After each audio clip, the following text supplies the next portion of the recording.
He's an incredible actor, but to see that, he wrote it, directed it, made it on the tiniest budget, and it's a really well-made film. Justin Chon and Oscar-winning actress Alicia Vikander are opening up about their latest film, Blue Bayou.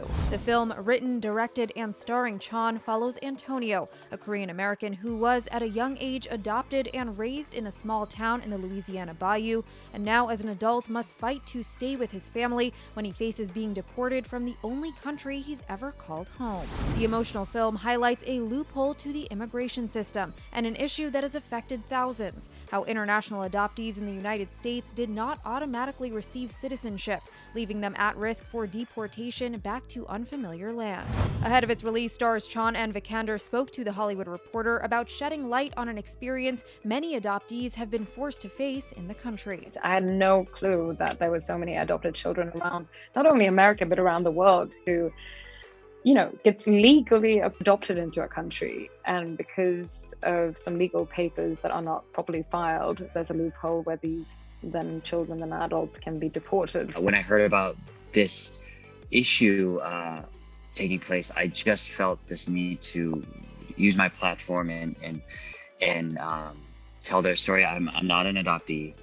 It's not my story. I'll never know what it feels like to be an adoptee, but I hope that I've done them some sort of justice and brought some sort of authenticity to their experience. Prior to penning the script, Chon noted that he spoke at great length to immigration attorneys as well as adoptee consultants, saying they were very integral in highlighting authentic scenes and moments into the story. As for casting the project, Swedish-born Vikander may not have been the obvious choice to play the role of Antonio's wife, Kathy.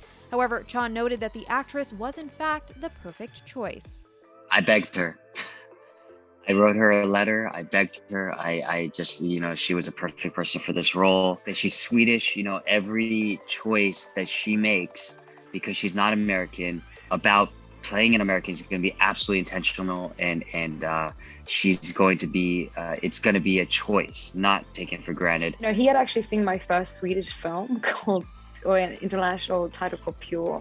And he said a lot of people assume, even I saw your film, so you have a British accent or you play like royals and queens. And he was like, in that film, is that like where you're from, where that's set? And I was like, yes. And it's also a story about, I come from, a working class family and a mostly single mom in a smaller town in Sweden. And we talked about, yes, Louisiana and Gothenburg are different parts of the world, but when it comes down to a very human level, I would say that the family like Kathy's and Antonio's are much more like the people that I had surrounding me growing up. Also for Vikander, who previously won an Academy Award for Supporting Actress for 2015's The Danish Girl, this role marked an on-screen first. We also get to see you sing on screen. I know!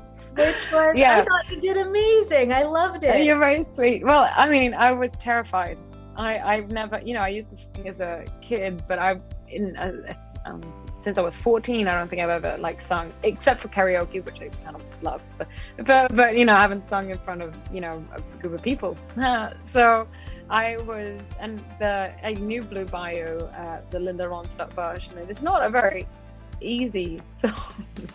But then when I was on set, I was actually shaking that night. Now, after doing this, would you consider maybe a musical in your future? Well, I do love to dance. So, in one way, it's but dance is my main thing. So I can stop up there and there, but now I might be at least brave enough to dare to try and sing something too. Who knows? Elsewhere, the two opened up about filming on location in New Orleans, with Chon saying he chose the city for its resilient spirit and cultural diversity, including its Vietnamese community. I wanted 2 Asian ethnicities in one film. Usually it's just the Korean film or just the Chinese film. Why can't we have, multiple? As for the film itself, Chon hopes Blue Bayou can shed light onto an often overlooked issue, and by getting the right people in front of the film, true change can be instilled. So I pose a question: do people deserve second chances? And also, what defines an American? So I just hope the right people see it, and it's not a bipartisan issue. I hope people can come together and just fix it. and allow them to stay and allow for people to come back.